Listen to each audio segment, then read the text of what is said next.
Welcome to this symposium honoring Dr. Albert B. Sabin on the occasion of his 80th birthday. First, of course, I'd like to take the opportunity to welcome Albert himself and his lovely wife, Eloisa, and to tell you that we certainly appreciate your attendance here today, especially during a week when many people like to escape to the beach or to the mountains. But as many of you have told me just over the past 10 minutes, we wouldn't miss this for anything in the world, and I certainly share that with you. I will have more to say about Albert as a person and as a scientist later on, and I don't want to take much time now in this introduction, but as many of you know, Albert has a long and significant association with the National Institutes of Health. He served as a public health service consultant at the NIH from 1947 to 73, and at the National Institute of Allergy and Infectious Diseases, we're very proud to say that he served on a National Advisory Council from 1965 to 1970. This symposium, as you are aware, has been organized, co-organized by the Fogarty International Center and by the National Institute of Allergy and Infectious Disease, and has been co-sponsored by the organizations which are listed in the back of your program. And we would like to sincerely thank those individuals for helping us to make this very important day possible. Dr. Sabin's illustrious career is marked by numerous scientific accomplishments, especially in the area of infectious diseases, and I won't go through them because you'll be hearing specifically about them from our distinguished speakers. And I'm sure we'll find today's presentation stimulating and informative, and I would like to just very briefly tell you again how really very appreciative we are of your being here. We all have a great deal of affection and enormous respect for Albert Sabin, and this is just one small way that we can bring to the attention of each of us and to the world our great admiration for this man and this scientist. And with that, I'd like to now turn the program over and introduce you to Dr. Craig Wallace, the director of the Fogarty International Center. Craig?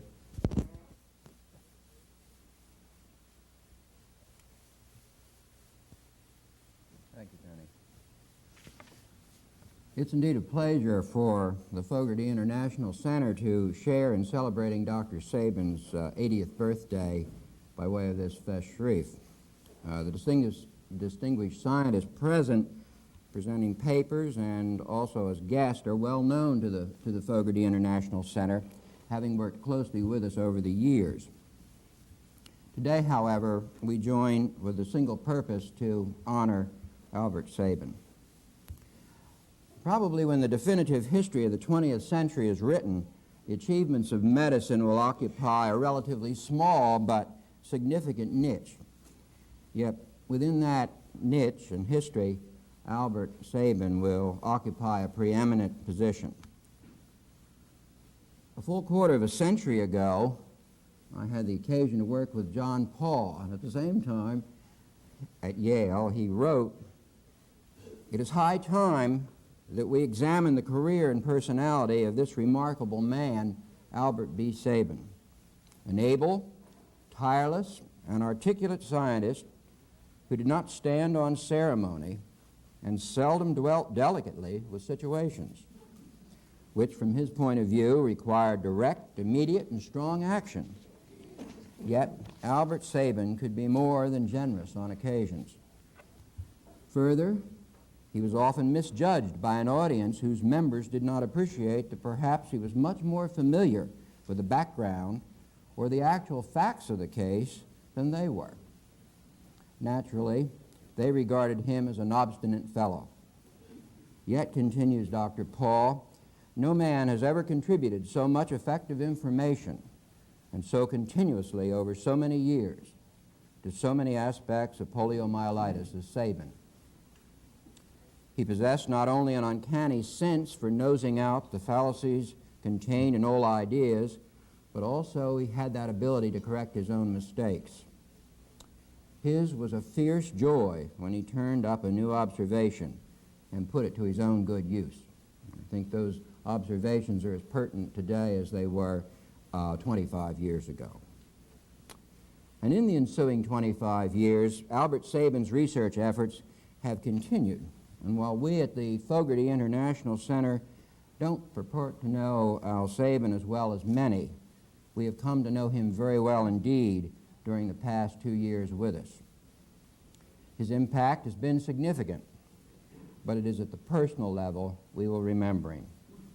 Generous, urbane, witty, considerate, almost courtly individual, but has been always supportive of his colleagues, and a scientist with a sense of intellectual excitement whose warm friendship we have enjoyed here at NIH. During these past years, it was our main intent to provide Dr. Sabin the resources to pursue his interest, not primarily in polio, but rather more towards the development and pragmatic application of an optimal measles vaccine. It is Al Sabin's hope that the age of successful childhood immunization can be lowered and thus have a significant impact, particularly in the developing world. It will save millions of lives and potentially even more than the unnumbered millions protected by oral polio vaccine. But obviously, Albert, too, has continued his efforts on poliomyelitis and was largely instrumental in setting up a major initiative at the Pan American Health Organization to eliminate polio from the Americas by 1990. And the impact of that program is already being observed. Sabin's influence here has been felt in many quarters, and the AIDS issue obviously has not escaped his attention. And I think this picture in many ways says it all, and I will could have that slide, please.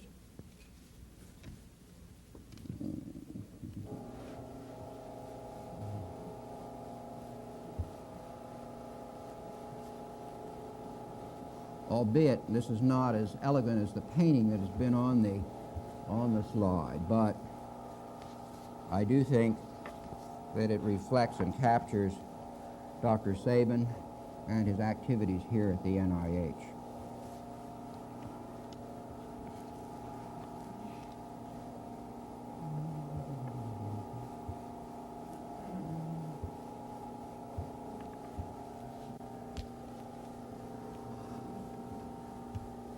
I am now delighted to have the privilege and pleasure of introducing Dr. Robert Wyndham, the Assistant Secretary of Health, who's been with us only a short time, and he's taken time from his busy schedule to be here, and he's graciously consented to say just a few words of welcome. Dr. Wyndham.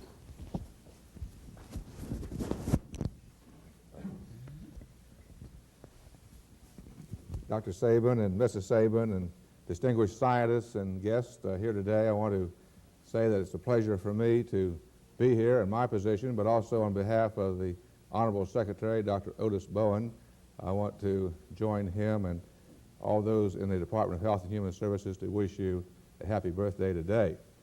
I've only been here a short time in this position, and as Director of the Public Health Service, I recognize more and more every day, as I have appreciated over the years, and each one of you too, the very importance of what Public Health Service does through our National Institutes of Health to award people like Dr. Sabin and many others of you here and thousands of others whose contributions to mankind have been so great.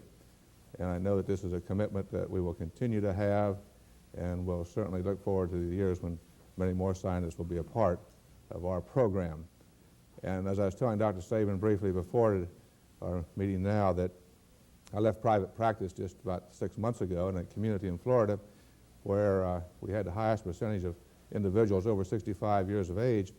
On my last day of practice, 5 of my 20 patients were over 90, very viable and active. And I was asking Dr. Sabin his plans, and in Sarasota, Florida, we would consider this the prime of life for you, Dr. Sabin, and I would think that we'll look forward to many years of your continued work and contributions, and if any way I can help you in putting a good word in for any research funds you might want from the department, I'll be glad to do that. But I do want to wish you many, many years more of good health, and again, all of us appreciate your great contributions to what you've done to help us all be healthier today. Thank you very much.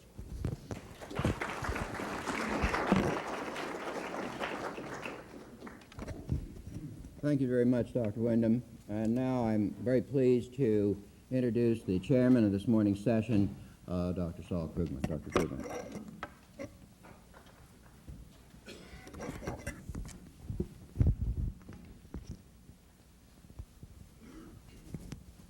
Thank you very much, Dr. Wallace. I'm very pleased that you introduced me as chairman rather than chairperson. I'm always concerned when someone introduces me as chairperson because they may in the future introduce me as crook person. And Dorothy, if Dorothy Horseman I know is here, I'm sure you would be concerned if you were introduced as Dorothy Horseperson. And that's why let me emphasize, I think it's better to think in terms of chairmen and chairwomen. Now that I've had that to say, Albert, Eloisa, my many friends and colleagues, it's truly a great privilege for me to chair this session. I'd like to take you back to the year 1927, 61 years ago, because it was at that time that a pre-medical student who was about 19 years of age at that time entered the office of the chairman of the Department of Bacteriology at New York University College of Medicine. It was called College of Medicine then. And the deputy who was in that office asked him why he was there, and he said he'd like to talk with the chairman of the department, the late Dr. William Park. Why did he want to talk with him? He said, well, he was going to ask Dr. Park for lab space so that he, as a student, could come in and carry out some experiments. I don't know what the deputy said to him, but Albert was sent out of that office. But if you know Albert, the way I know Albert, he eventually did see Dr. Park, and as a result of that initial association, his career in medical research began. And what we will be hearing this morning and this afternoon is the history that took place from that moment on until the present day.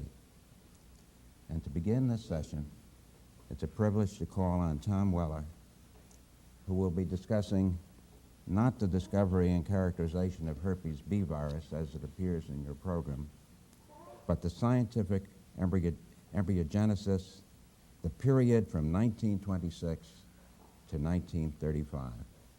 Tom.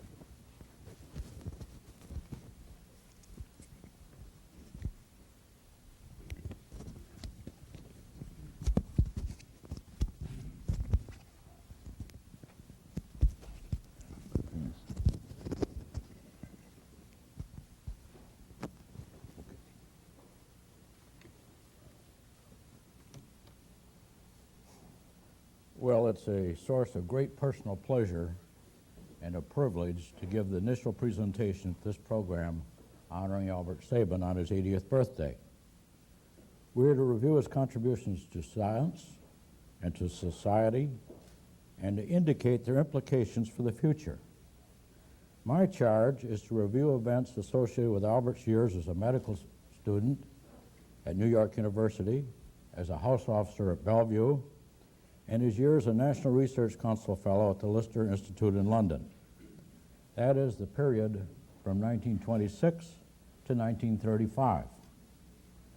These years, of course, antedate my first contact with Albert, which I believe occurred early in 1941 when he visited the Children's Hospital in Boston. At that time, Larry Kingsley and I were attempting to isolate the etiologic agent of chickenpox in cultures of human tissues. Our facilities were primitive, and we were experiencing the frustrations characteristic of the pre-antibiotic era. I clearly remember a stimulating conversation with Albert on Longwood Avenue. His suggestions were constructive, logical, and succinct. Over the intervening 45 years, our paths have crossed and recrossed innumerable times. Each encounter has reinforced my respect for his wisdom, his integrity, his skill at scientific repartee, and his capacity for sustained, productive hard work. On numerous occasions, Albert's suggestions have expedited my own efforts at the bench, as they have assisted other workers. Albert has been generous in promoting the field of virology, a matter of common knowledge. Less well known is his lifelong interest in the area of tropical medicine and his continued efforts to improve the health status of the underprivileged majority residing in tropical areas. Here, we have had another common interest, and I introduce the subject because of its importance and lest it be overlooked in a programmatic review of his many accomplishments in research. Albert's leadership has been instrumental in maintaining interest in and support for the field of tropical medicine in the United States. When he received the 23rd Cosmos Club Award this spring, he made an eloquent plea that mankind work together to develop strategies that will alleviate the miseries of the hundreds of millions of poor people who cannot help themselves. Now I approach my task of review with curiosity, knowing only that the isolation of herpes B virus had been a significant early accomplishment. I was unprepared for the early documentation of the catholicity of his research interests. I had not expected Albert, as a medical student, to be senior and often sole author of papers in recognized journals. Nor had I expected to encounter a young Albert as a protagonist in a published scientific argument. As I reviewed his papers, curiosity changed to amazement and admiration, for young Albert mirrored the older Albert of today. I'm told that with financial assistance from a relative who was a dentist, Albert enrolled in the dental school at New York University, where he was stimulated by Dr. William H. Park, who taught bacteriology to both dental and medical students. Park assisted in Sabin's transfer to the medical school, provided him with a modicum of financial support as a research assistant in bacteriology, a job held throughout medical school, and with great prescience, encouraged the medical student to work on the diversity of problems under investigation. Although officially, Albert was assigned to the Littauer Pneumonia Laboratory at Bellevue.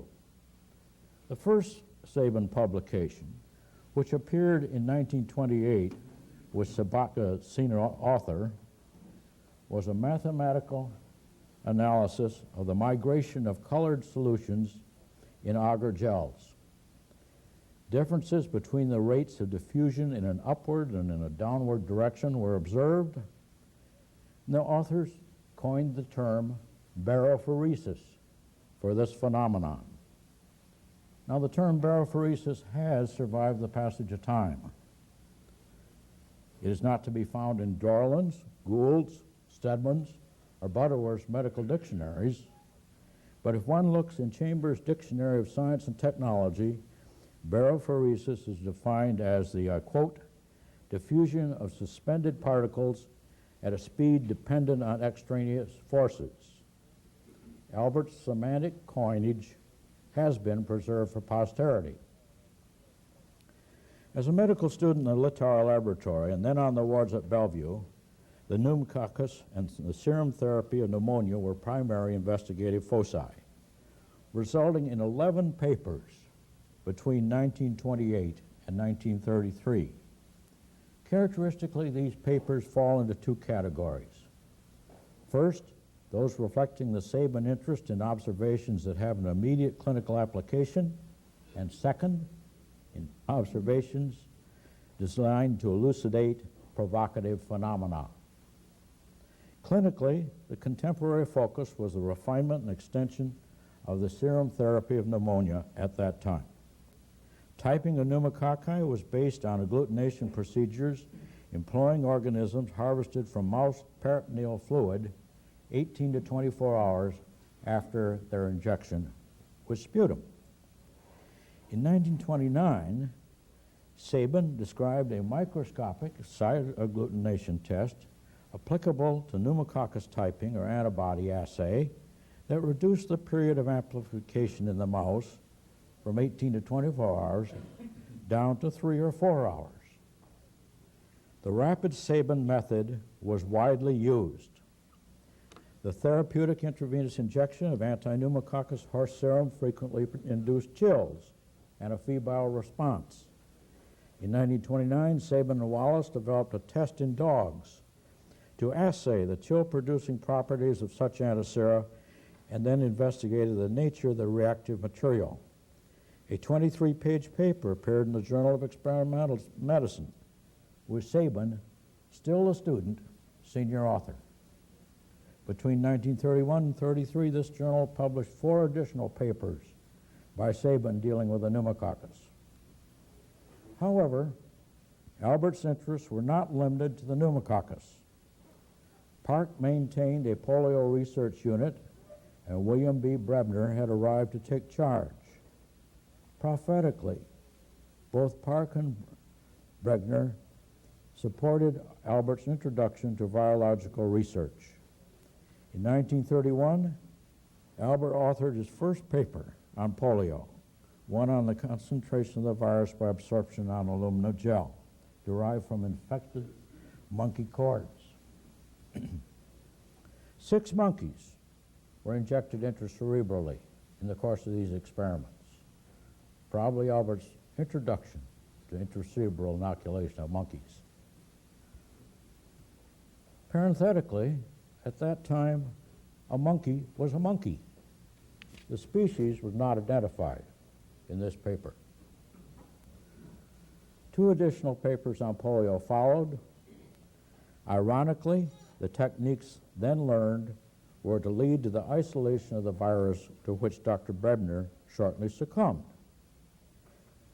That our subject was unusual, if not unique, was apparent to his contemporaries. His fellow students provide a clue suggesting that Albert's vocal powers paralleled those cerebral. Under his picture in the 1931 medical school yearbook, and this is a bad copy, appears the following verse, which also is not too easy to read, so I've recopied it. And this is the verse that his contemporaries provided. Walls reverberate a beautiful voice. It's mellow, basso, it's strong in its choice. Is stentor? Still not the drop of a pin. No, 'tis none other than the great Sabin.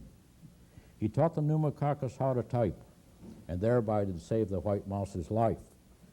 Although he's apart and sometimes aloof, soon we'll be proud to say, I knew that, goof.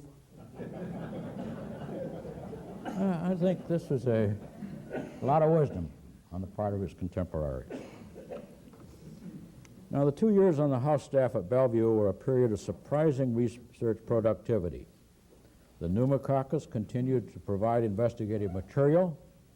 Using dermal lesions in the rabbit as a model, factors and antisera were examined. In 1932, workers reported that when sputa containing pneumococci are mixed with specific immune sera, a Quellen reaction occurs, a phenomenon described years earlier by Neufeld. Sabin credits Kenneth Goodner with showing him the technique as used in Professor Neufeld's laboratory.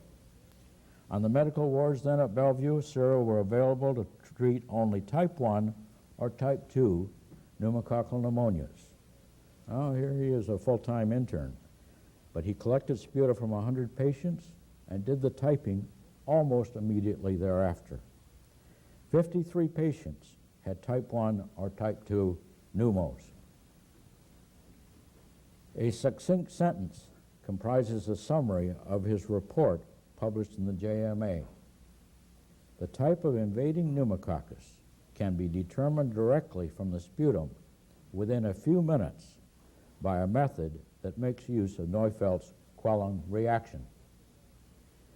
Each instance where rapid diagnosis permitted institution of specific therapy must have been a source of great satisfaction to Albert, one that Fred Robbins and I were to experience later when we quelled pneumos and type B flu from fresh spinal fluids at the Children's Hospital in Boston. Almost as predestined were the events melding friendship experience, and astute investigation that developed when Dr. William Brebner was bitten on the hand on October 22, 1932, by an apparently normal rhesus monkey. 3 days later, lymphangitis developed, and cutaneous vesicles appeared at the site of the bite. On the 10th day, signs of a rapidly ascending myelitis were evident, and death due to respiratory failure occurred on the 18th day. Tissues from the central nervous system, spleen, regional nodes were obtained at autopsy and preserved in 50% glycerin. One rhesus monkey inoculated by Albert with emulsified nervous tissue died on the 11th day, but no agent could be passed. Inoculation of 2 other monkeys, mice, guinea pigs, and dogs revealed no evidence of a viral infection. However, intracerebral inoculation of rabbits resulted in an encephalitis and isolation of an agent that could be transmitted serially and would pass a Berkefeld 5 filter. Inoculation of rabbits by the cutaneous route produced local lesions and focal necrotic lesions in the viscera, as well as CNS lesions. Microscopically, intranuclear inclusion bodies were present. In a paper submitted to the Journal of Experimental Medicine in October 1933, Sabin and Wright termed the agent B virus and suggested that it was distinct from herpes simplex virus because of its behavior in rabbits. A footnote in this paper refers to a preliminary report by Drs. Gay and Holden at Columbia, who had been given brain and cord material from the Brebner case. They had recovered a similar agent that they termed W virus. Later in 1933, Gay and Holden published a more definitive paper in the Journal of Infectious Diseases, concluding that, I quote, "The W virus, which we have isolated, is a true herpes simplex virus with some increase over usual strains in pathogenicity for rabbits," unquote. Such was the status of B virus as Albert headed to London to spend a year at the Lister Institute as a National Research Council Fellow. What Albert's mentors had programmed for him at the Lister is not known. But from what happened, Albert's priorities are clear. Of the 9 papers resulting from the year in London, the first 4 constitute a definitive documentation of the unique nature of B virus. The first in the series focused on the immunologic agent, identity of the agent. The second on the behavior of the virus in rabbits, the third on the disease in rhesus monkeys, and the fourth, with E. Westenhurst as a co-author, on the histopathology of the experimental disease in monkeys and rabbits. Numerous significant observations were made. Rhesus monkeys in London could be infected with B virus, a finding in contrast with that in New York. It was concluded that the monkeys in New York were naturally infected. Typically, maximum advantage was taken of local opportunities by Albert. For example, Christopher Andrews provided strains of herpes virus and virus 3 and their respective antisera. I wrote Sir Christopher recently asking if he remembered pertinent anecdotes of the period. A letter written in his characteristic microscopic penmanship last July 7th arrived, which I quote in part. This is Sir Christopher. "Though I am now 90, I am interested in the projects of up-and-coming young men. Please give my best wishes to Albert for a successful career." Otherwise, there were no quotable anecdotes. Before leaving the subject of B virus, a brief postscript is indicated. 16 years after his initial report, Albert described the second fatal infection. again in a physician working with monkeys. Since then, the number of cases has gradually increased, and B virus has achieved a different significance when it was recovered from primary cultures of monkey kidney tissues employed in polio vaccine production. Albert's stay at the Lister Institute also produced 4 papers dealing with studies on the mechanism of immunity to filterable viruses. Particular emphasis was given to the presence or absence of living tissue in an in vitro culture system. Thus, Sabin was introduced to Maitland-type tissue cultures. One can only be amazed at what was accomplished in the course of his one-year fellowship in London. There is an indication that while Sabin was contributing to science in London, London was also contributing in a different way to Sabin. As recounted by Tom Rivers in Bennenson's Oral History, when Albert showed up on his return from England at the Rockefeller Institute, and I quote Tom Rivers, "God, he was a sight when he arrived. He wore tweed jackets and fancy vests and smoked a pipe. He was the most elegant dresser in the entire institute. But more important, he quickly showed that he was also capable of doing elegant work in the laboratory, as Dr. Tam will now relate." Thank you.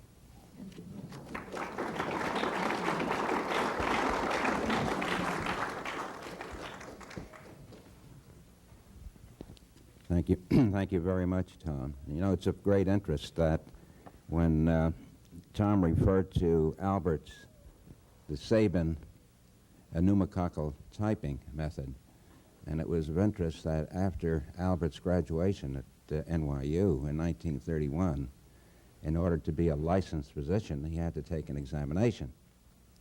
And one of the questions on this exam was, describe, I guess in detail, the Sabin method of typing pneumococci. I hope you got that question right, Albert. We now proceed with Igor Tom to Albert's experience at the Rockefeller.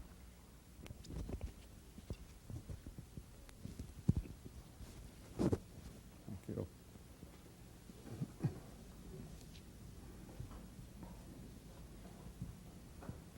Dr. and Mrs. Sabin, ladies and gentlemen. In July of 1934, Albert Sabin wrote to Thomas Rivers from London, inquiring whether there was any way in which he might work with Rivers at the Rockefeller Institute for Medical Research in the coming year. Sabin's National Research Council Fellowship, which supported him during his year at the Lister Institute of Preventive Medicine, was to end in December 1934, and he was anxious to continue work in virus diseases. When Rivers had first come to the Rockefeller Institute in 1922, virus research was a new discipline. Although Peyton Rouse and Simon Flexner, among others, had already made significant contributions to the field, there was only a handful of people at the Institute who were interested in virology per se.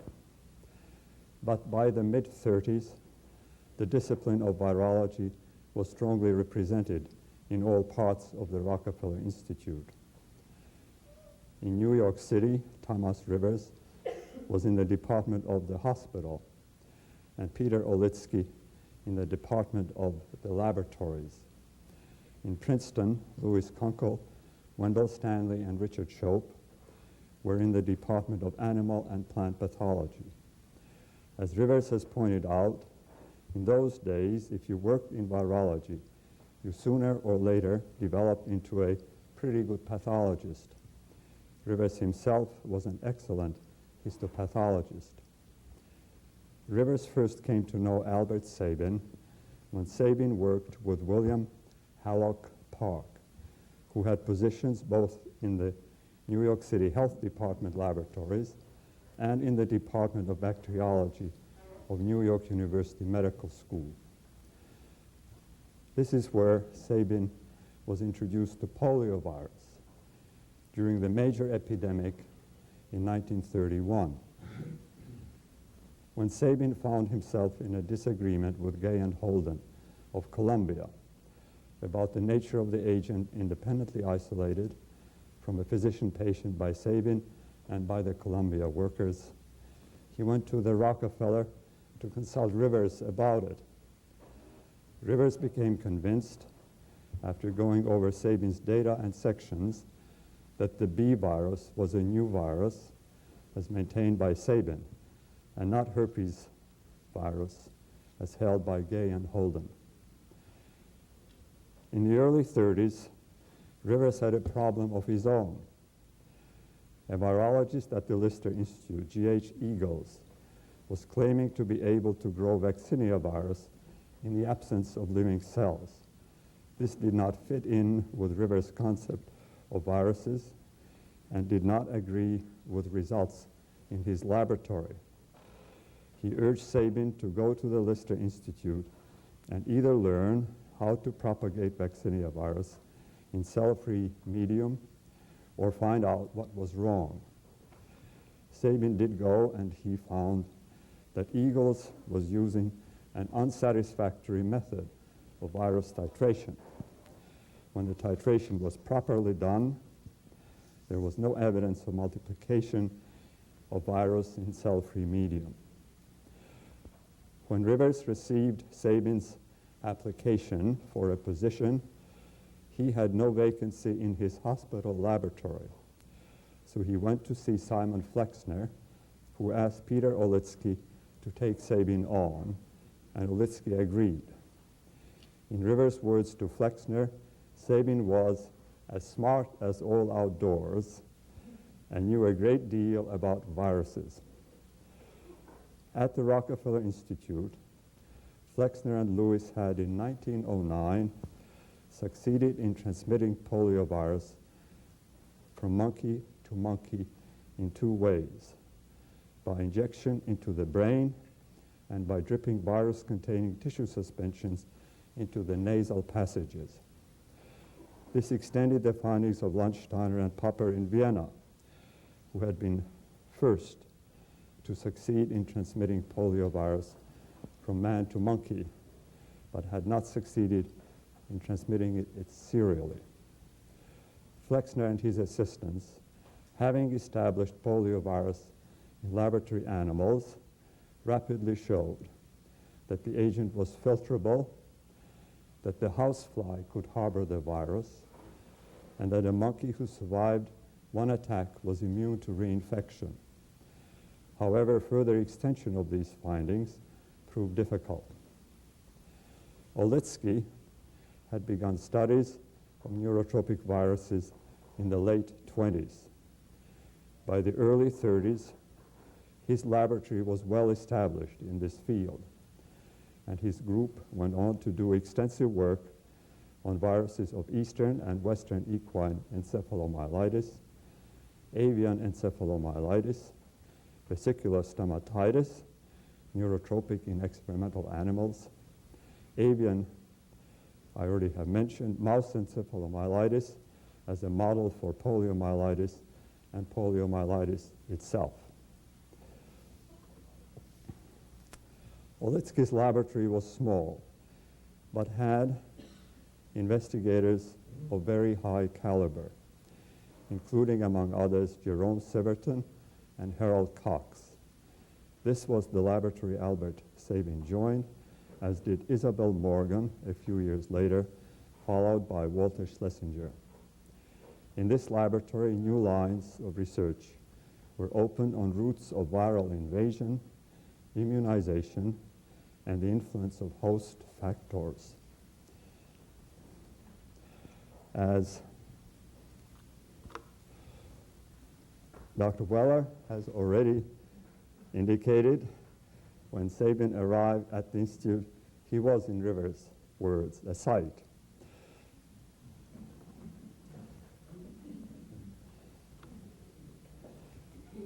This slide shows a formal portrait of Albert Sabin with his signature. And indeed, to use Olitsky's words, what Savin produced in the next few years was brilliant. According to Olitsky, Savin worked with infinite patience and most careful technique, precise planning, detailed and elaborate recording of observations, accurate measurements, and especially an incisive analysis of a problem and its corollaries, and skillful tests with rigid controls.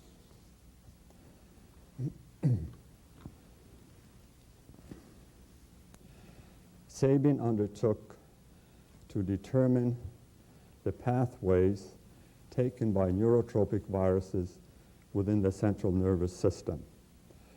This involved meticulous pathological work for which Savin had been prepared through extensive autopsy experience at Bellevue, and perhaps more importantly, through working at the Lister Institute with Weston Hurst, a superb neuropathologist who had taken up the study of viruses that attack the nervous system.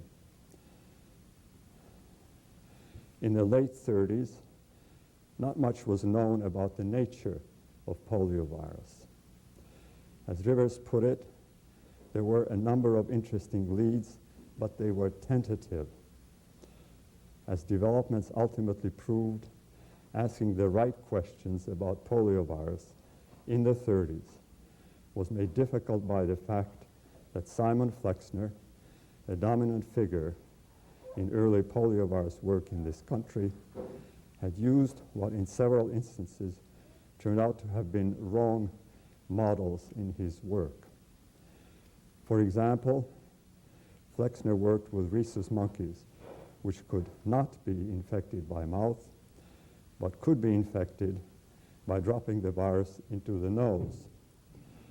Flexner supposed that poliovirus enters the human body by way of the nasal passages and the olfactory nerves.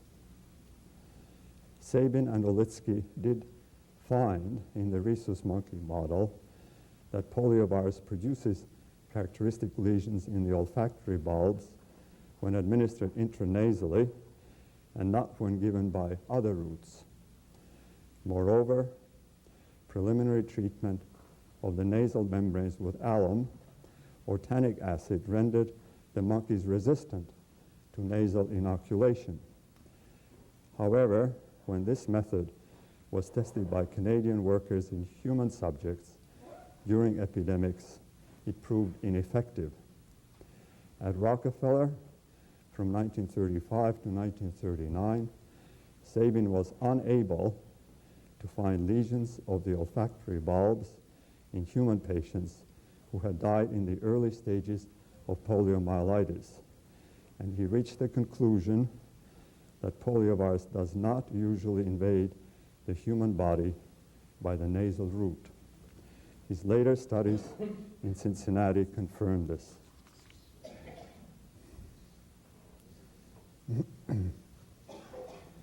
Shortly after Sabin arrived at Rockefeller, he undertook a new approach to the cultivation of poliovirus by the use of tissues from 3 to 4 months old human embryos taken by cesarean section in one of the New York hospitals. The virus Sabin and Olitsky used was Institute's MV virus. As with all of Sabin's work, this study was very carefully done, and the results were clear-cut. The MV strain of poliovirus multiplied in cultures of brain and spinal cord tissues, but not in cultures of lung, kidney, liver, or spleen tissue. This strengthened Flexner's view of poliovirus as a strictly neurotropic virus, which was also the view held by a number of others. About 13 years later, when Enders, Weller, and Robbins did their tissue culture experiments, they used Armstrong's mouse-adapted Lansing strain, which had not been passaged very many times away from the human, and which proved perfectly capable of multiplying in non-nervous tissue. Subsequently, in Cincinnati, Sabin obtained evidence indicating that the Rockefeller MV virus that he had used in his pioneering work had lost its viscerotropic capabilities and become strictly neurotropic, probably because of its long passage over 20 years in monkey brain. Sabin attempted cultivation of poliovirus not only to learn more about it, but, and I quote, also in the hope that successful in vitro propagation may facilitate attempts at adaptation to new hosts and tissues and provide new material for further experimentation on active immunization. Sabin's and Olitsky's studies with neurotropic viruses, which Dr. Schlesinger will discuss in some detail, led to important new findings concerning constitutional barriers to viral invasion of the nervous system. While carrying out fundamental studies on the etiology and pathogenesis of infectious diseases, Sabin's scientific outlook was strongly oriented towards the clinic. When reports appeared of cases of bulbar poliomyelitis following tonsillectomies and adenoidectomies, Savin showed in monkeys that the tonsillopharyngeal region was more sensitive to injections of poliovirus than were other areas of the body, and that the disease resulting from infection by the tonsillopharyngeal root was, with few exceptions, bulbar or bulbospinal in type. This led to the clinical guideline that operations on the mouth and throat should be avoided during seasons when poliomyelitis is prevalent. Savin showed a remarkable ability to recognize new and unexpected phenomena, to elucidate their significance, and to apply the new knowledge to clinical problems. While he was tracing the spread of a neurotropic virus in guinea pigs by inoculating parts of their brains into mice, an unrecognized form of encephalitis occurred in the mice. Savin determined that this encephalitis was due to toxoplasma, and thereby for the first time identified the presence of toxoplasma in North America. We shall hear more about this remarkable discovery and how Sabin developed it from Dr. Seen. I will only add that in the course of routine passage of toxoplasma in mice, Sabin recognized another new neurological syndrome and traced it to the exotoxin of a pleuropneumonia organism. He then isolated a second pleuropneumonia strain from the brain of a normal mouse.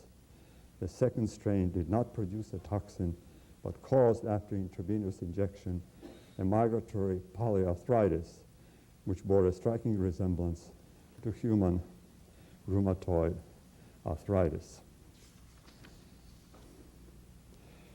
In the 30s, the Rockefeller Foundation's International Health Division laboratories were housed at the Rockefeller Institute in New York. In these laboratories, Max Tyler laid the groundwork for a live vaccine against yellow fever. Savin thought highly of Tyler and his work, and was a personal friend of Tyler's. As Rivers has said, Savin certainly didn't need anyone to tell him about the implication of Max's work for a live virus vaccine against polio. To quote Rivers, nobody, for that matter, has ever had to draw Albert a picture of the implications of any virus research. He has always had a mind and imagination of his own. While Dr. Tyler's work may have prodded him to think along the lines of live virus vaccine, I think in the final analysis, said Rivers, it was his own research with a cynomolgus monkey which prompted him to investigate the possibilities of oral immunization with modified strains of active poliovirus. Savin also had significant contacts with several other investigators. Down the hall from Olitsky's laboratory was Leslie Webster's laboratory, where excellent work was going on factors controlling resistance of mice to infectious agents. From 1937 onward, Webster worked intensively with a number of neurotropic viruses. He succeeded in growing rabies virus in tissue culture with the help of Jordi Casals. He developed an improved rabies vaccine for dogs. Albert Sabin, who had developed techniques for studies of progression of neurotropic viruses, collaborated with these two men in a study to localize the virus and the lesions after infection of mice by the intranasal route. In the building next door, Karl Landsteiner and his associates were establishing the immunological mechanism underlying skin allergies by using simple haptens bound to a natural protein and cell transfers. Sabin was and is a physician with a strong research interest in clinical problems. As an associate in the Division of Laboratories of the Rockefeller Institute, he had no direct access to patients, and he missed it when he was called to head the development of virology and microbiology at the Children's Hospital Research Foundation at the University of Cincinnati, with an opportunity to do both clinical and laboratory research. He accepted the offer, and the Rockefeller lost a very good man. However, Rockefeller did not lose all contact with Dr. Sabin. As a key advisor to the National Foundation for Infantile Paralysis, Dr. Rivers remained in frequent communication with Dr. Sabin and followed his work with keen interest. The paths of the two men also crossed a number of times while they were serving their country in World War II. When the war in the Pacific brought American troops into contact with dengue, the Commission of Neurotropic Virus Diseases of the Army Epidemiological Board asked Colonel Sabin to organize a laboratory for the study on dengue at the Rockefeller Institute's Princeton branch. This was a remarkably effective combined civilian and military effort. My own laboratory received an infusion of virological expertise in the entero and reovirus fields from Dr. Sabin through Dr. Hans Eggers, who joined our laboratory in 1959 after 2 years of postdoctoral training with Dr. Sabin. We also received many entero and reovirus strains, as well as antisera from Dr. Sabin.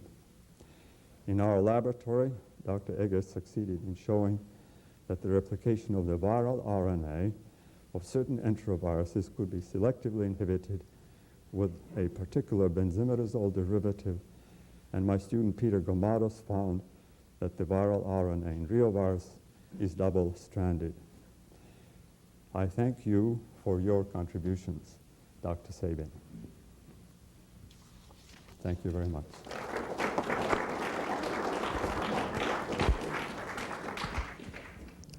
Thank you very much, Igor.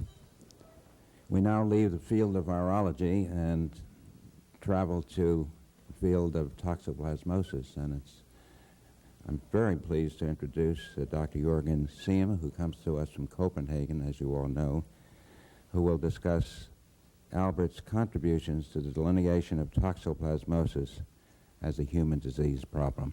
Dr. Siem.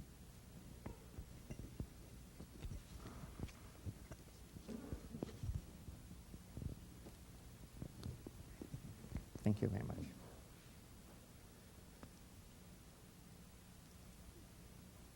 Dr. Krugman, Dr. Fauci, Dr. Albert Sabin, and Mrs. Sabin, ladies and gentlemen.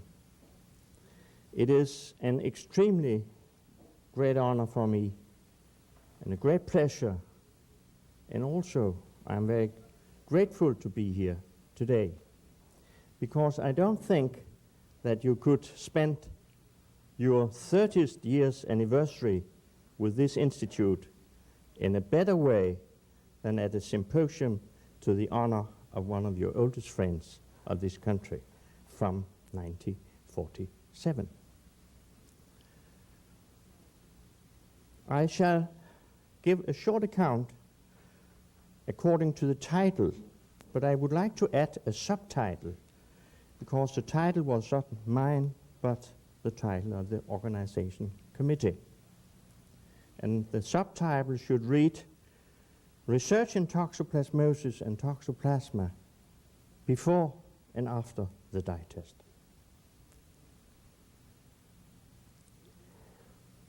It took almost 30 years after the discovery of Toxoplasma in 1908 until the very beautiful paper and classical paper by Wolf, Cowan and Page on the congenital toxoplasmosis appeared.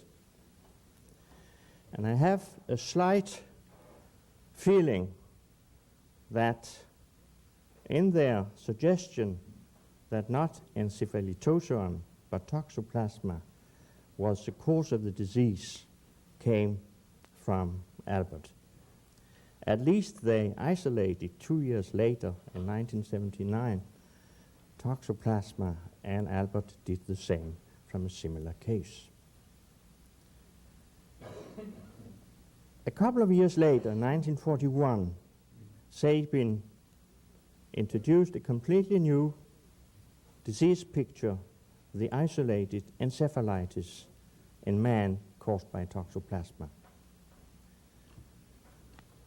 That was a paper which is now classical in the way that it called the strain which was isolated from this patient RH, which has been since then and is still now the reference or the reference strain of toxoplasmosis research and laboratory tests.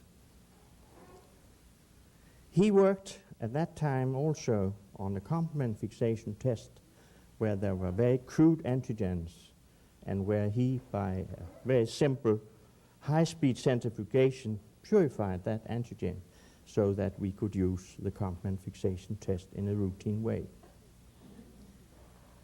He also worked at the neutralization phenomenon where we used the rapid test, as you know, with intracutaneous injection of a mixture of sera and live toxoplasma, and then we read the test from these necrotic foci in the skin of the rabbit. It is a test which certainly now would not be allowed in any laboratory where there are safety officers. And despite this fact that we have worked with toxoplasma, all of us, for so many years, with all forms of toxoplasma, none of the really good laboratory workers who knew how to handle their glasses and their animals and their syringes has got infected. Then came, and I believe it was a natural evolution of his work on neutralization antibody, the dye test. And that was a paper, and that is actually one of the first and only times I have seen a modest author calling this a preliminary description. And modesty is certainly one of the characters which we very seldom see in Albert, and that is one of his strong features. He knows that it is correct what he's doing, so why be modest? And in this paper, he and Harry Feldman described all the facts and all the problems connected with the dye test. This was at the time this young, bright fellow devised that test. And I always think when I see that picture, don't cross the road of this man in a scientific matter without being armed very well with pertinent and realistic facts and present them in a brief and rational way. And that was a very good company, because not only did they devise the test, Harry Feldman and Sabin, but they worked together until the death, the too early death of Harry. This test is the most, and I would say the only, very sensitive, very specific, and very quantitative test we have in toxoplasmosis laboratory tests. It should be performed in the way which Sabin and Feldman devised, and which was standardized more exactly by Ågaard.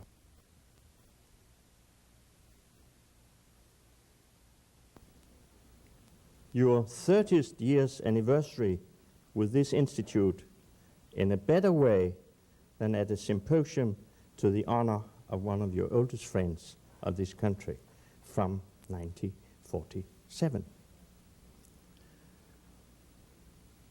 I shall give a short account according to the title, but I would like to add a subtitle, because the title was not mine, but the title of the organization committee. And the subtitle should read, Research in Toxoplasmosis and Toxoplasma Before and After the Dye Test.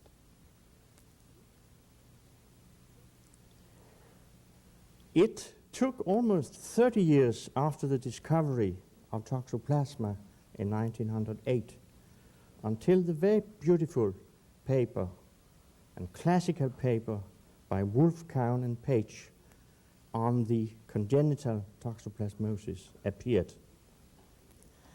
And I have a slight feeling that in their suggestion that not encephalitozoan but toxoplasma was the cause of the disease came from Albert. At least they isolated 2 years later, in 1979, toxoplasma, and Albert did the same from a similar case. A couple of years later, 1941, Sabin introduced a completely new disease picture, the isolated encephalitis in man caused by toxoplasma. That was a paper which is now classical in the way that it called the strain which was isolated from this patient RH, which has been since then and is still now the reference or the reference strain of toxoplasmosis research and laboratory tests. He worked at that time also on the complement fixation test, where there were very crude antigens and where he, by a very simple high-speed centrifugation, purified that antigen so that we could use the complement fixation test in a routine way.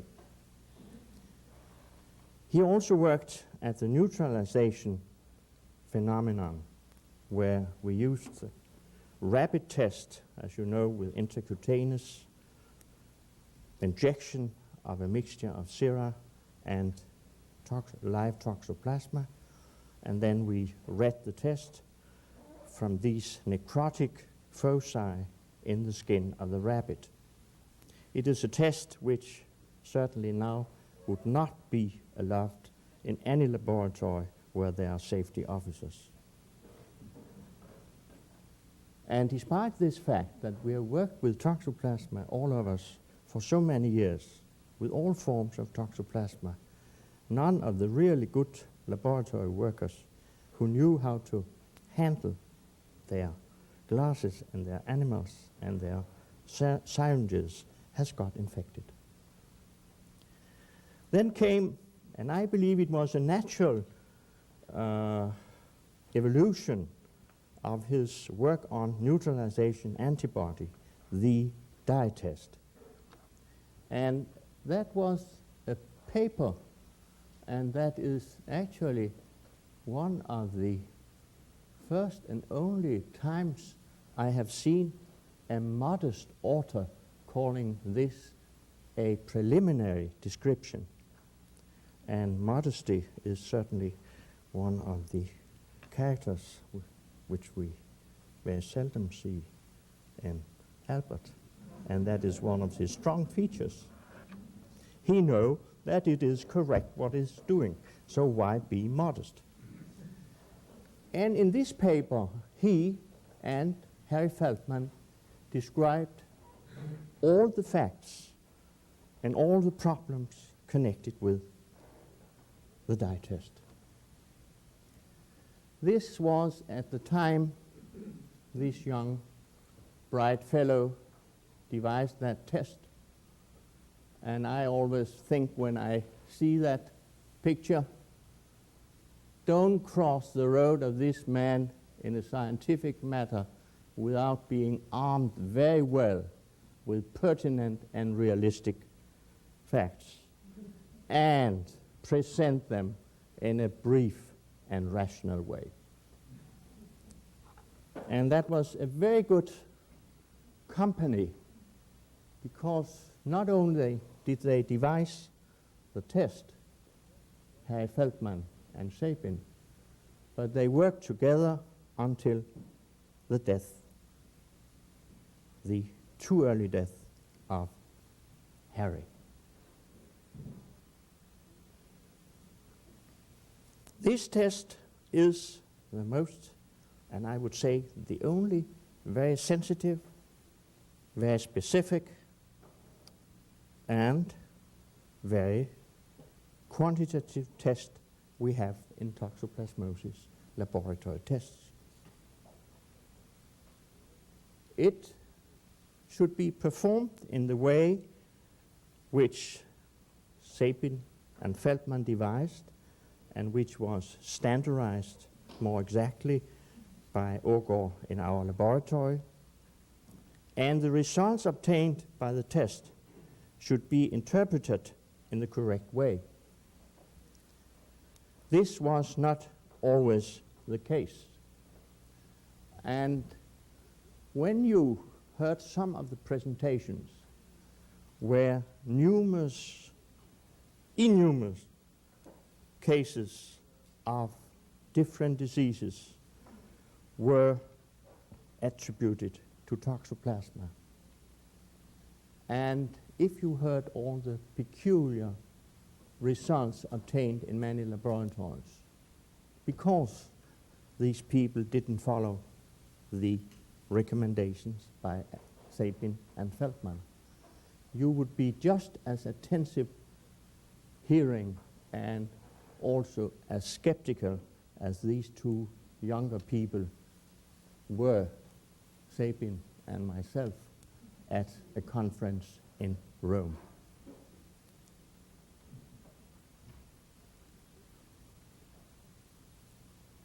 What should we use that test for?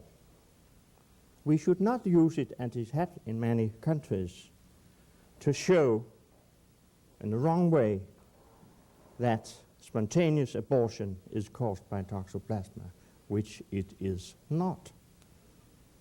But in bad interpretation of badly carried out tests, these people have treated thousands of women with strong drugs without any cause and without any effect. What should we use that test for? It has been used since 1948 as the tool for delineating new findings in both the laboratory work and in the clinical picture.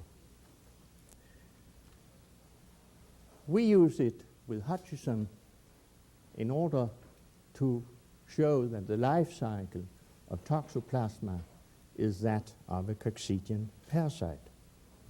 Without the dye test, we couldn't have made all the control which were necessary. This is the enteric cycle, the sexual cycle, and the non-sexual cycle in the gut of the cat, which is the main host. And we use the classical names for Toxoplasma, and we don't use what is very often used in this country, the Tachyzoid and Bradyzoid, which are not, and I quote Sir Samuel Hoare, classical parasitological classification. It is endozoid and trophozoid. And I believe that Albert agrees with me, and it is one of the cases in which he has not succeeded in correcting younger people. Then came a long series of work on clinical toxoplasmosis. First, according to frequency, the lymphadenopathy, acquired toxoplasmosis with lymphadenopathy, which occur in such a high number as about 13 to 18% of all cases of lymphadenopathy of unknown origin. Then came the very exact and original research by Desmond and Paris on the congenital toxoplasmosis, the acute infection in pregnant women.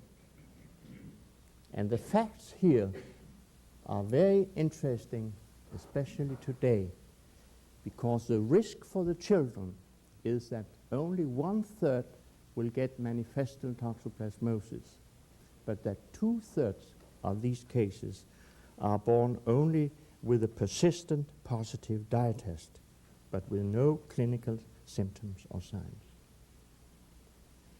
Recently, both in this country and in Holland, it has been shown that all these, or almost all these 2/3, will later, up to 20 years after birth, get chorioretinitis with all these dreadful consequences of that disease.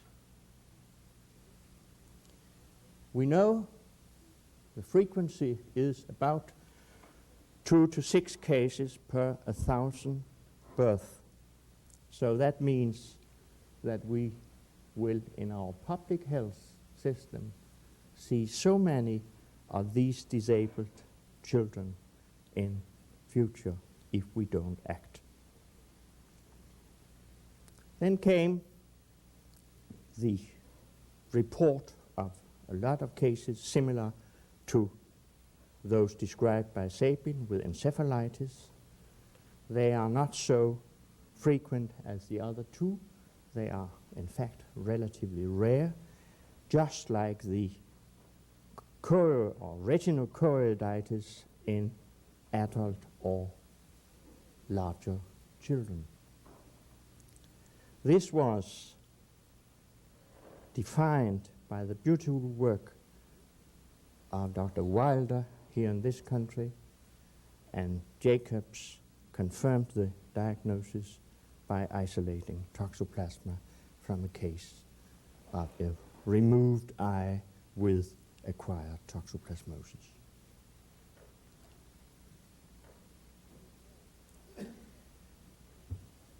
It is known that even in slight cases of acquired toxoplasmosis, we are dealing with a generalized infection, which can be shown by the demonstration of toxoplasma and biopsies from different parts of the body, from the tonsils, from the muscles, and by showing that the electromyogram in these cases are almost always abnormal, pointing to an infection of the muscle.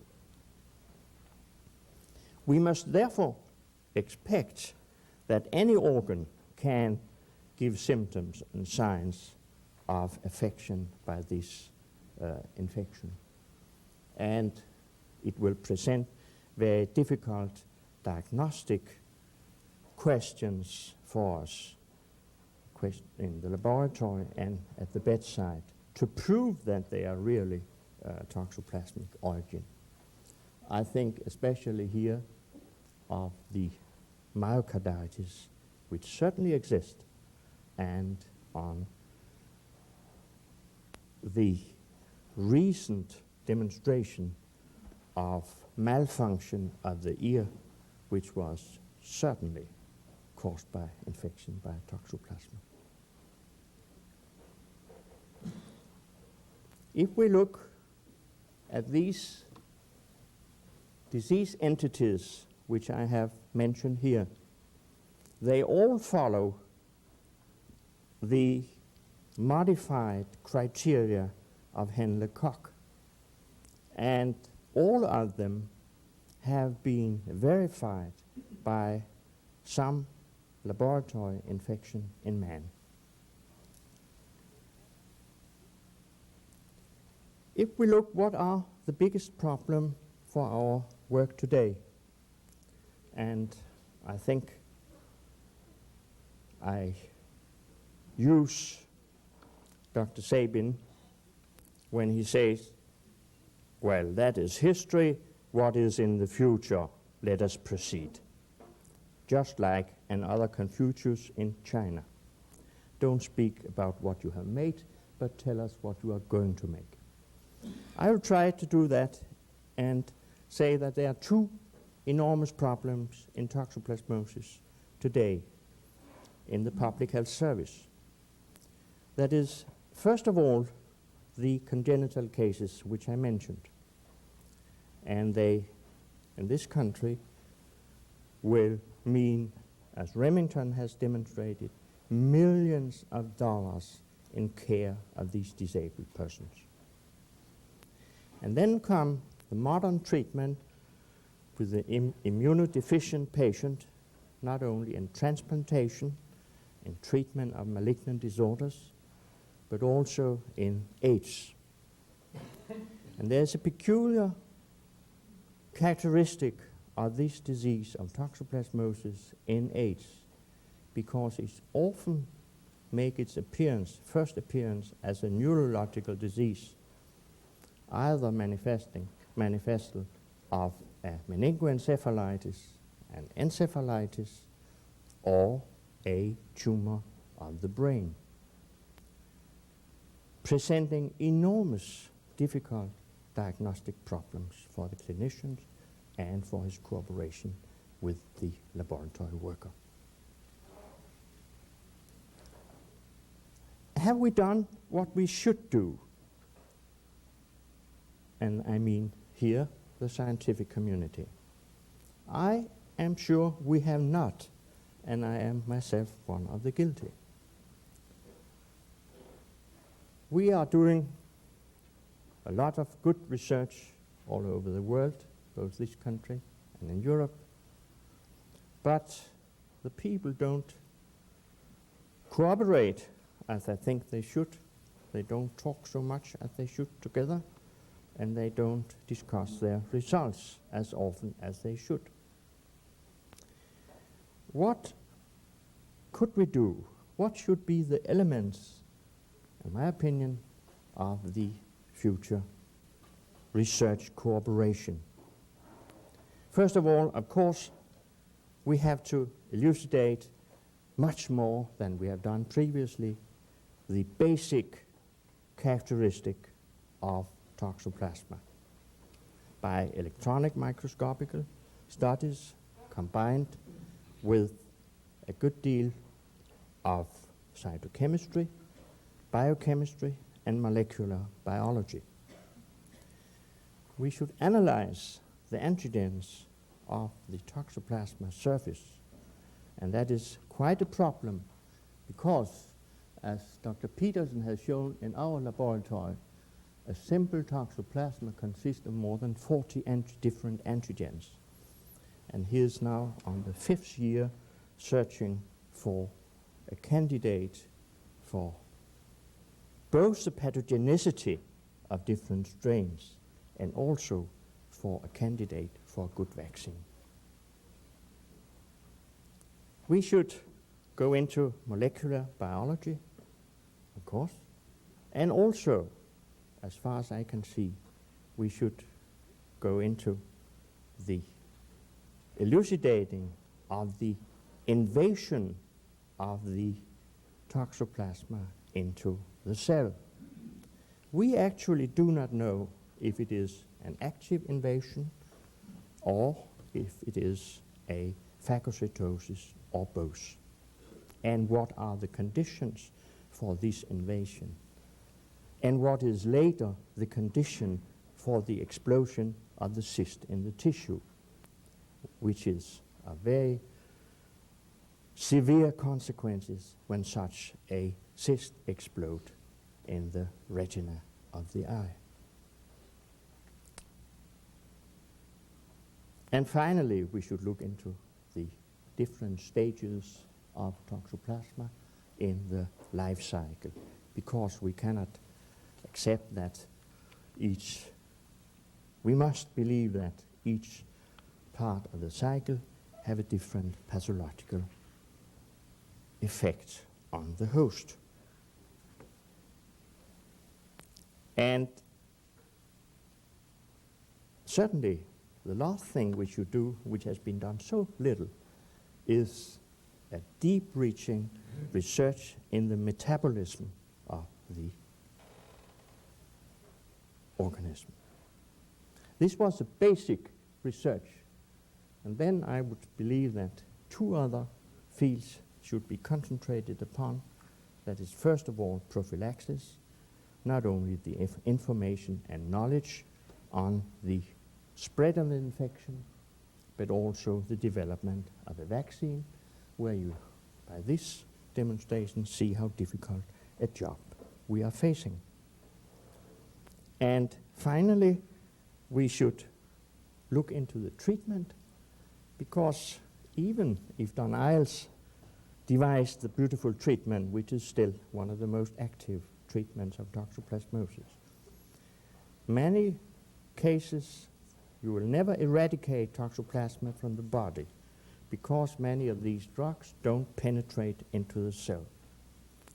So why don't we try, like the cancer people, to combine some of the penetrating drugs, or in an immunological way try to penetrate the membrane and bring in the effective drugs.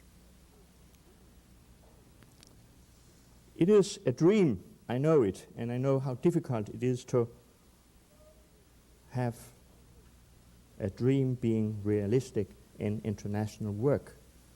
But why don't we, with the help of this institute, with the help of WHO, and I would like to say also with the help of our institute in Copenhagen, why don't we make a frontal attack in a coordinated, concerted way, where we not only work in all the different countries, but where we, and I would like to suggest, make a center for that research in this institute, with a centrally, I wouldn't call directed, but guided direction, and with a central financing.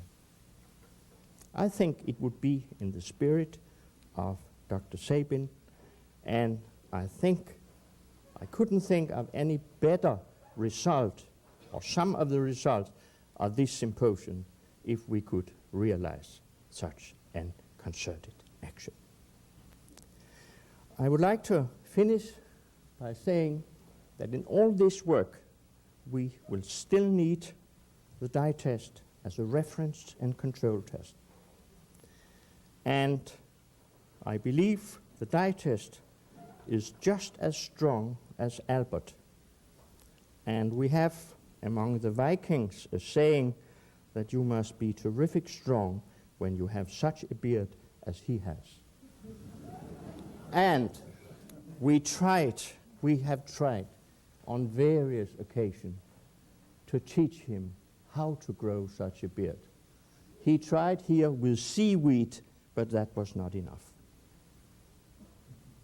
It was the same time when I made my most grave biological mistake in Copenhagen in my relation to Albert, when he returned from Russia with a big parcel of strains, and I naively asked him where should these strains be stored when he was in Copenhagen at -20 or -70. I thought it was dengue or polio strains. And he raised his finger as he told me reproachingly, as he would have done to a bad technician, "Young man, don't you know that Russian caviar must never be freezed?" Thank you.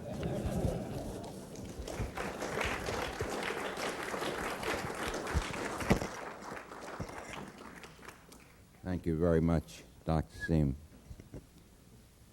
We now return to Albert's involvement with the viruses, and I'm very pleased to introduce Walter Schlesinger, who, if he doesn't change the title of his presentation, will discuss important discoveries concerning the etiology and pathogenesis of diseases caused by arthropod viruses. Walter.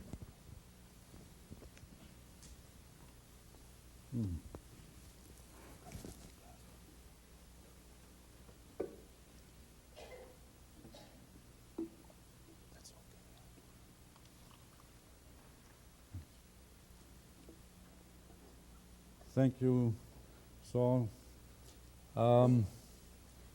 Albert, Heloisa, Debbie, Amy, all you friends and colleagues.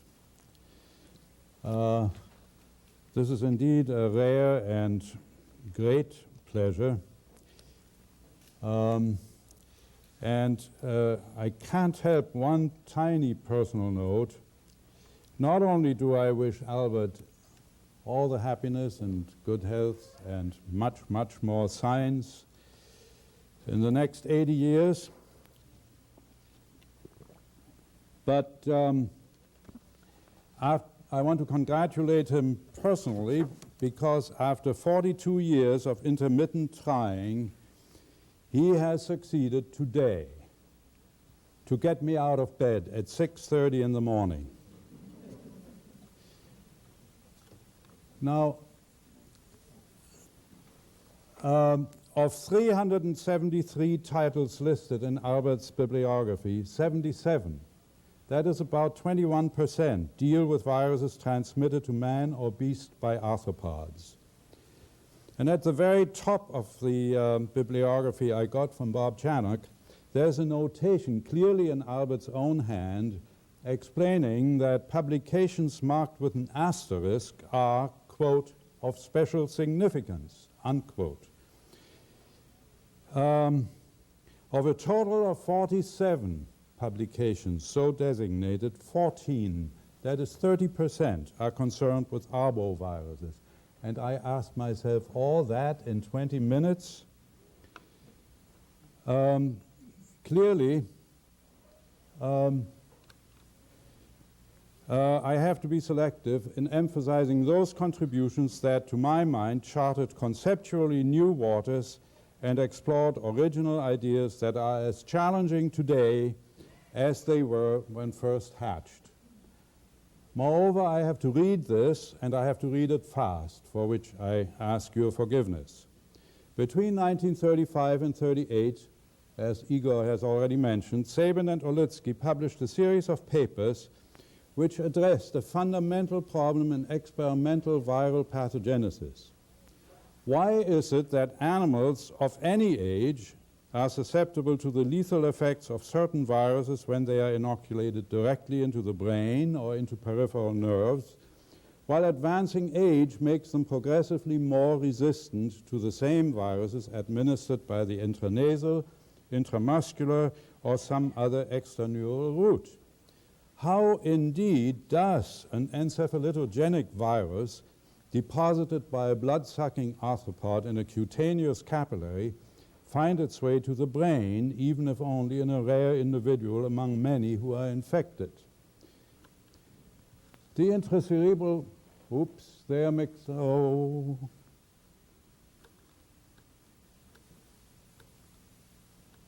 I did it myself. There's one missing.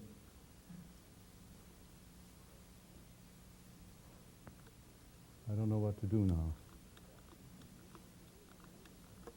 Well, the intracerebral route, nope. No. One more. One more. More. There it is. The intracerebral route, while an essential aid in selecting for and amplifying the neurovirulent phenotype of a particular viral strain and in elucidating varying degrees of permissivity of differentiated nerve cells, is invalid as a model for natural pathogenetic mechanisms. Virus is placed directly and under enormous unphysiological hydrostatic pressure into an exquisitely vulnerable organ, spreads throughout the ventricular system, and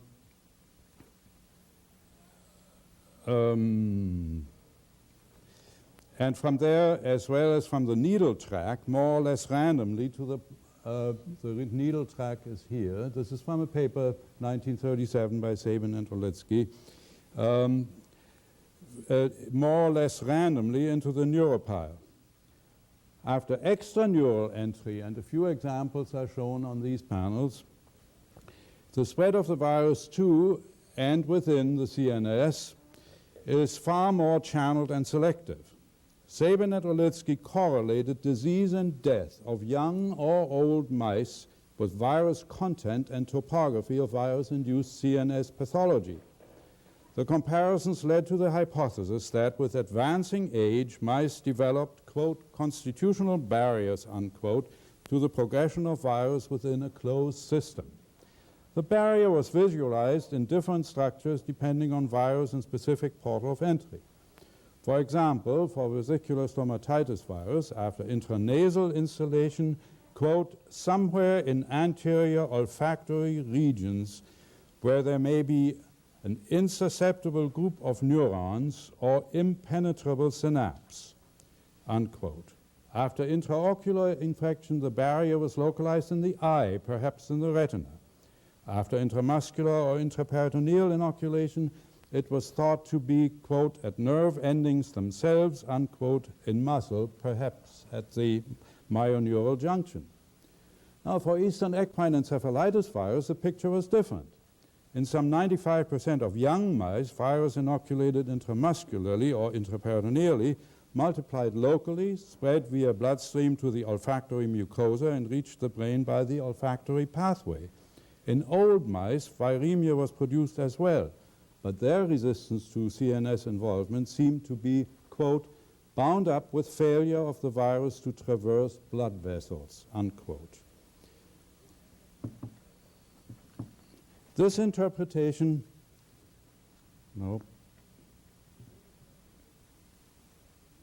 this interpretation has renewed current interest because of the recent report by Tom Warner that in hamsters infected with St. Louis encephalitis virus by the intraperitoneal route, the virus reaches the brain by the olfactory pathway. The olfactory chemoreceptor neurons and their cytoplasmic extensions lie outside the blood-brain barrier and are surrounded by extracellular fluid in the mucosa, which in turn is richly supplied by capillaries with fenestrated endothelia rather than tight junctions. How might aging affect such anatomic functional relationships? This is one of the many fascinating questions that the barrier hypothesis, whether viewed in physical or biochemical terms, stimulates, and I'll come back to related aspects in a moment. First, let me switch to 1952.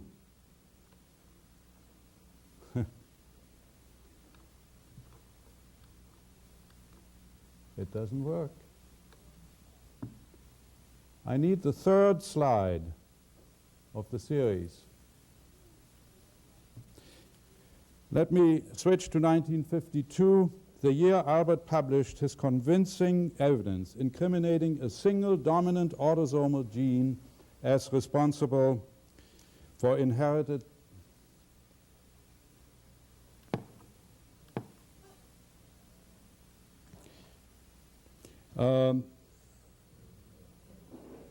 that's the one. Thank you. Thank you. As responsible for inherited resistance of inbred Princeton Rockefeller Institute mice older than 5 days to intracerebral infection with 17D yellow fever virus at dosage levels uniformly lethal to inbred susceptible Swiss mice. Survival of PRI mice was associated with greatly reduced virus replication in the brain. However, some PRI mice overcame inborn resistance despite low-level virus replication when infected with the French neurotropic instead of the 17D strain of yellow fever virus. He ascribed their survival to a function which he called cellular vulnerability, and which he thought might be under the control of another but recessive gene. These studies extended Webster's earlier observations that inherited resistance to St. Louis encephalitis virus was limited to some, not universal to all neurovirulent viruses. Albert demonstrated that it was selective for group B arboviruses and did not extend to antigenically unrelated group A viruses or any of the other viruses listed here. This was really a prophecy of the much later realization that alpha and flaviviruses, group A and group B viruses, are indeed totally different in their structural and molecular biologic properties, a realization that has finally culminated in their very recent codification as two separate viral families, not just genera of a single family, Togaviridae. Evidence obtained during these studies led Albert to the conclusion that, quote, any one virus does not consist of a homogeneous population of particles, unquote. Perhaps a premonition of the current view documented by Margot Brinton that brains of mice genetically resistant to flaviviruses or cell cultures derived from them have a greater propensity for promoting the generation of defective interfering flavivirus particles than those of susceptible mice. Incidentally, the production of masses of DI particles seems to induce an exacerbated immune response as well, which may be an accessory factor in the ultimate survival. Now, Albert's creative ideas and comprehensive experiments on age-related or genetically determined resistance stand today as basic to further exploration of centrally important questions. No one could have anticipated 50 or 35 years ago the breadth of the repertoire of concepts and technology which can now be brought to bear on them. Aside from DI particles and humoral immunity, there is the entire range of virus-specific molecular events now traceable with nucleic acid and immunological probes independent of whether or not viral progeny matures to infectiousness or induces histopathologically identifiable lesions. In addition to humoral, there is cellular immunology in its seemingly infinite varieties, histocompatibility restriction, molecular mimicry between epitopes of viral and host cell proteins such as myelin basic protein, the role of neurotransmitters, peptide hormones, interferons, their receptors, and the cascades of effector molecules induced by them and acting as genetically or differentiation-controlled regulators and modifiers of transcription and translation. All these and many more, viewed in relation to each particular virus populations interacting with all varieties of differentiated cells, are now at the leading edge of research on pathogenesis of virus-related acute or progressive neurological disorders and non-neurological diseases. But beyond that, these questions remain singularly challenging for arboviruses because ultimately the answers must satisfy specific requirements for viral replication and its diverse consequences in arthropod vectors as well as vertebrate hosts. It is because these early contributions by Albert laid the foundation for so many things still to be done that I've chosen to stress them at the expense of the more palpably definitive clinical, pathological, epidemiological, and basic virological studies on Japanese encephalitis, dengue, and sandfly fever. It seems to me that those studies gain most of their impressive significance when viewed in light of the knowledge that existed at the time when they began, propelled by the needs of World War II. Let me assure you that I would be the last to de-emphasize their importance, since I participated to a greater or lesser extent in quite a few of them. Very briefly then, first Japanese encephalitis. 1.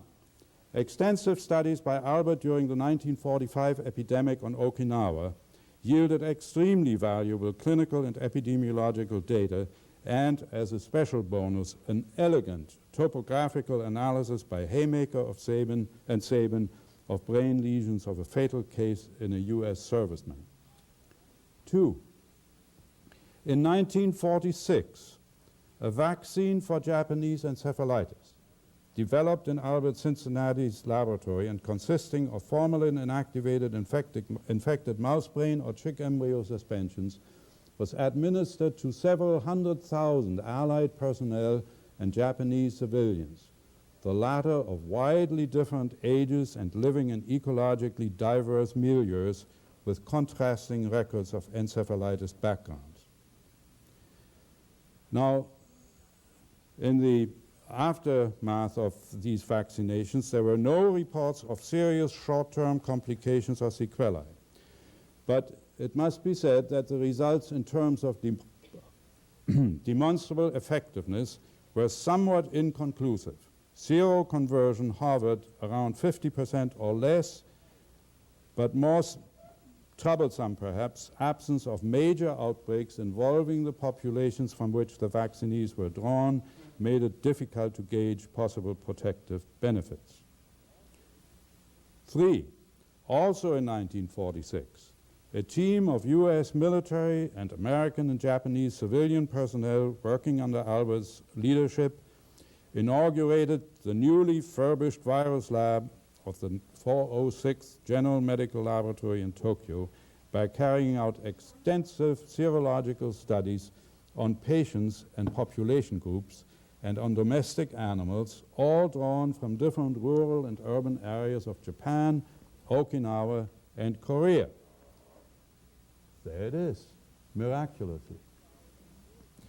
This slide illustrates some of the remarkable regional differences for both people and animals. Interestingly, results with a few sera of Chinese randomly sampled in Tianjin and Shanghai resembled those for Korea and Okinawa up here.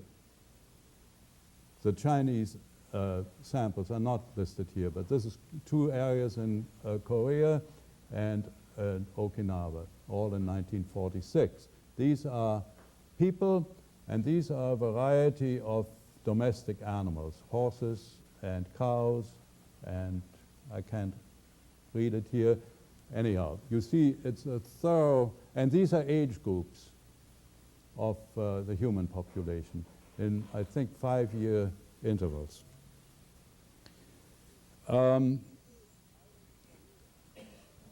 Neither the Korean nor the Chinese population sampled had documented histories of recent encephalitis epidemics, in contrast to some of those on the Japanese main islands, where antibody profiles indicated here indicated a less thorough epidemic saturation and therefore perhaps a less thorough weeding out of susceptible, hence more frequent occurrence of clinically manifest epidemics. In fact, the presence of Japanese encephalitis in the summer of 1946 in Korea was dramatically illustrated by an outbreak identified in the Tokyo lab in a US military camp located in an isolated area near Kunsan. Of a total complement of 1,500 Americans stationed there, 3 came down with severe encephalitis, one of them fatal. These 3 and one other isolated case in an American at a site 100 miles distant were the only known cases of clinically apparent encephalitis in Korea during that summer. Now, dengue. I really can do no better than quote the summary of Albert's 1952 review, Research on Dengue During World War II. Quote, research on dengue provided the following new information. 1, proof of the existence of multiple immunological types of dengue. 2, the long persistence of immunity to homologous types of virus under conditions precluding reinforcement of immunity by subclinical reinfection. 3, the modifications of the clinical manifestations of the disease which result from reinfection with a heterologous type of virus at various periods after the primary attack. 4, the demonstration that in areas, for example, New Guinea, where more than one immunological type of virus is present, fevers of unknown origin, clinically not recognizable as dengue, are actually caused by dengue virus. 5, the demonstration that type-specific immunity to dengue is associated with neutralizing antibodies for the virus, which can be used for diagnostic and epidemiologic survey purposes. 6, the propagation of dengue virus in mice with a resulting appearance of a mutant or variant strain which could be used for active immunization. In addition to the discoveries listed above, a great deal more was learned about the basic properties of dengue viruses. Thus was dengue research brought from the field into the laboratory, and further progress has been made possible by work on experimental animals instead of human volunteers. Unquote. That was the status in 1950-52. Before extensive studies on hemagglutinins, in which Bob Chanock participated, complement-fixing antigens, antigenic cross-reactivity with other flaviviruses, and numerous other aspects of dengue and related viruses were carried out in the Cincinnati laboratory. Taken together, all of the work made possible the subsequent identification of additional serotypes of dengue viruses by Bill Hammond, with the association of dengue with hemorrhagic fever and the shock syndrome in hyperendemic areas, and the unique immunological phenomena postulated for their pathogenesis. Small wonder that, with all this as background, dengue viruses became the first flaviviruses used in later studies by our group and by others on replication in cell culture, structural and biochemical characterization of virions, viral RNA, RNA transcripts and proteins, functional and immunological identification of virus-specified cell-associated proteins, and finally, along with yellow fever and West Nile viruses, genome sequencing. And Bob Chanock asked me to unveil here a complete sequence that he has in his lab of the RNA of dengue 4 virus, but I declined because I thought he should do that himself, and besides I wasn't sure there would be enough room here. Now Albert is still at it. He has recently returned from Brazil, where a dengue epidemic in the state of Rio de Janeiro has affected several 100,000 people, and where he plans to be involved in a prospective study of possible fetal defects resulting from maternal infection during pregnancy. A fascinating idea. One final point. I have the distinct feeling that the contrast between the somewhat ambiguous experiences with inactivated Japanese encephalitis virus and the proved protective value of attenuated dengue vaccines reinforcing Max Tyler's yellow fever experience contributed to the fervor with which Albert dedicated himself to the preference for attenuated over inactivated or subunit vaccines generally. Now, finally, sandfly fever. And time has run out, and I regret that I cannot review details of studies on sandfly fever, all the more since my original teacher of virology, Robert Durr, was really the first one to tame that virus.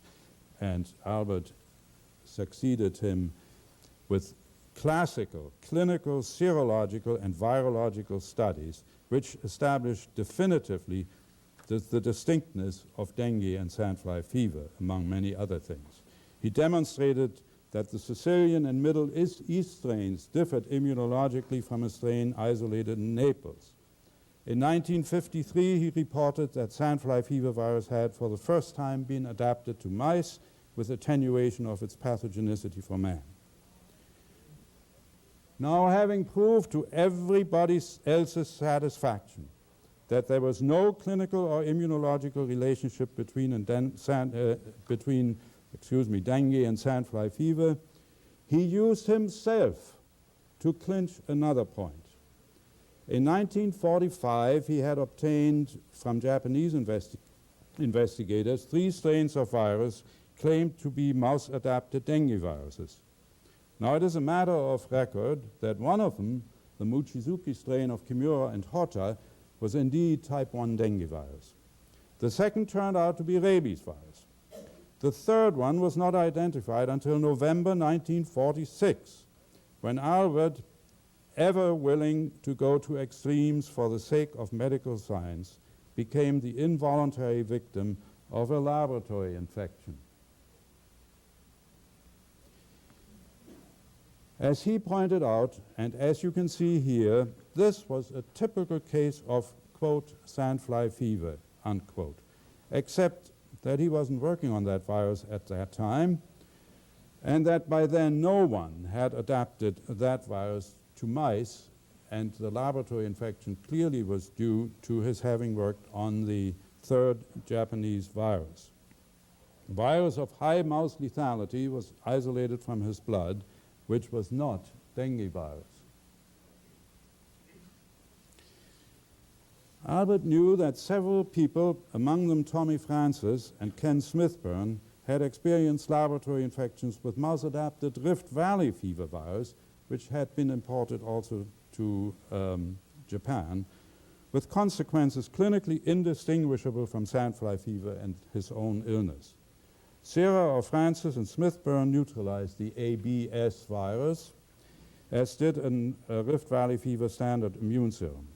Thus, in appropriately dramatic fashion, he called attention to the close relationship between sandfly fever and Rift Valley fever viruses some 30 years before that relationship was officially sanctified by the assignment of both to the genus flebiviruses of the family Bunyaviridae in the contemporary taxonomic scheme of things.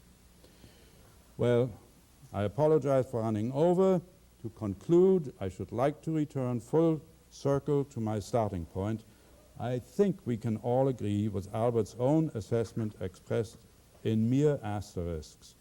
The parts and the sum of his contributions to arboviruses and the diseases caused by them have indeed been of special significance. Thank you very much.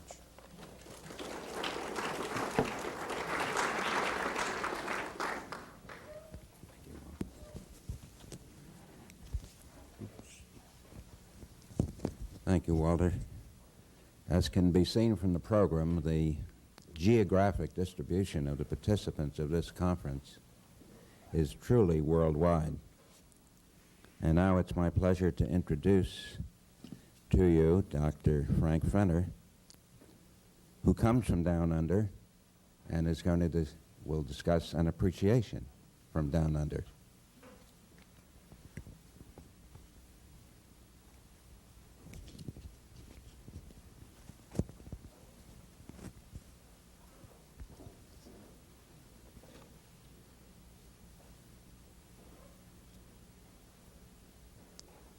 Thank you, Dr. Krupin. Mr. Chairman, Albert, Eloise, colleagues. It is, of course, as it is to all of us here, a source of great personal pleasure to me to be able to participate in this symposium and thus to honour one of your country's great medical scientists and my good friend Albert Sabin. Tom Weller, Igor Tam and I have been assigned tasks that are rather different from those of other speakers, because we have to speak on rather general topics rather than about specific diseases on which Albert has worked. To place the situation in the mid-1930s in perspective, Igor had to talk about virology as it was then at the Rockefeller Institute.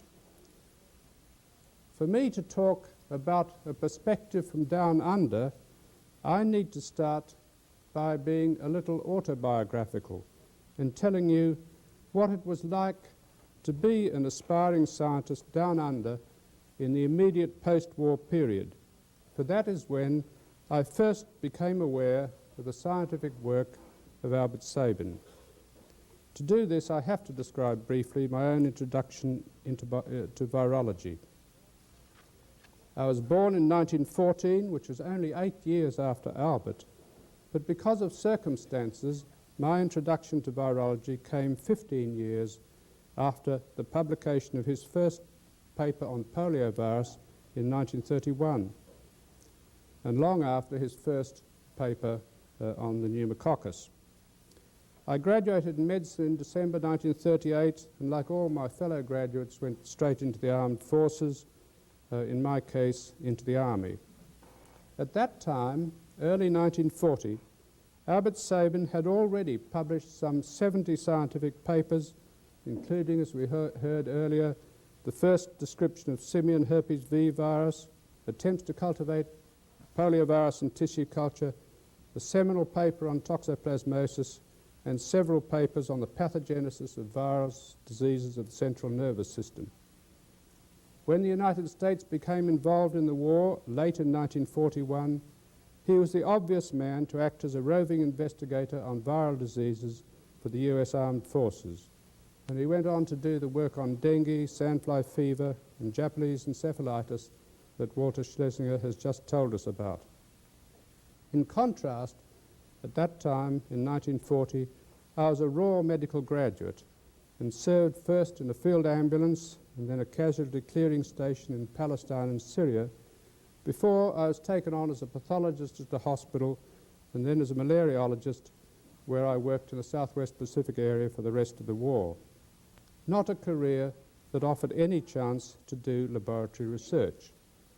However, I was lucky that as a malariologist, my immediate superior was Colonel Keogh, a man who'd worked with Burnett at the Walter and Eliza Hall Institute in the mid-1930s, and he was able to persuade Burnett to offer me a job at the Hall Institute when I was discharged from the Army early in 1946. Coming new to virology and able to embark on something more productive than military service, as it was to me, I read extensively. One of the journals that I read most assiduously was the Journal of Experimental Medicine, at that time a major journal for virological papers. And of course I came across the Sabin, Elitsky papers of the late 1930s, which Igor has spoken about. Then in 1948, when Burnett asked me to collaborate with him in the production of a little book called The Production of Antibodies, I well remember preparing for this by reading, amongst many others, a series of 4 papers in the British Journal of Experimental Pathology on the mechanism of immunity to filterable viruses, part of the product of Albert's year at the Lister Institute in 1934.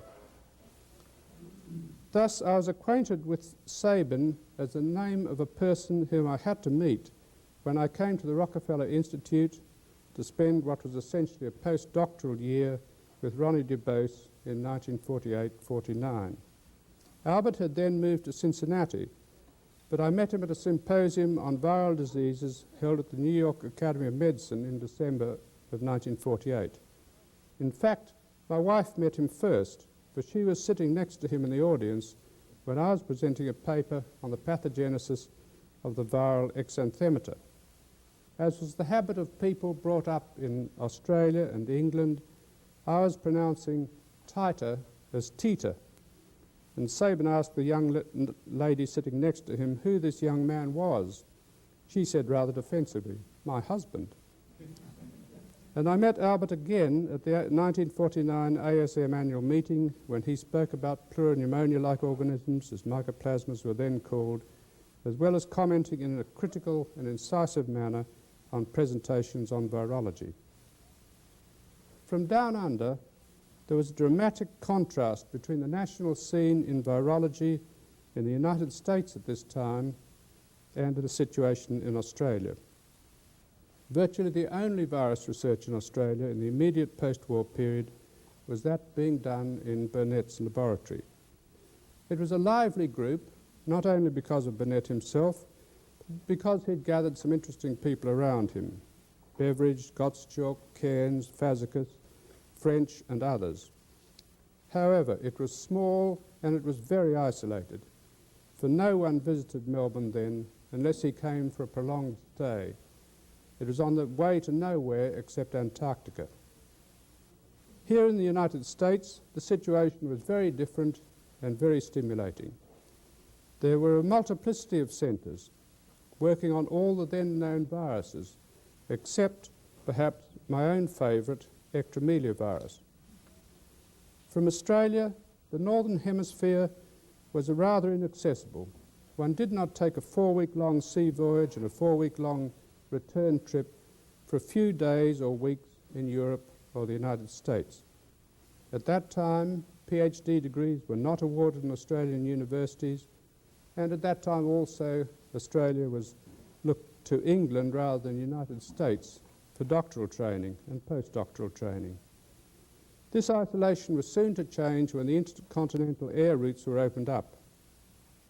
And from 1953 until 1967, the period when I was actively engaged at the bench, I used every few years to make a 5-month-long trip around the world and visit virtually every centre of virology in the United States and Europe on the way. Later, with jet travel and involvement in international science, the number of such trips rose to as many as 6 or 7 a year.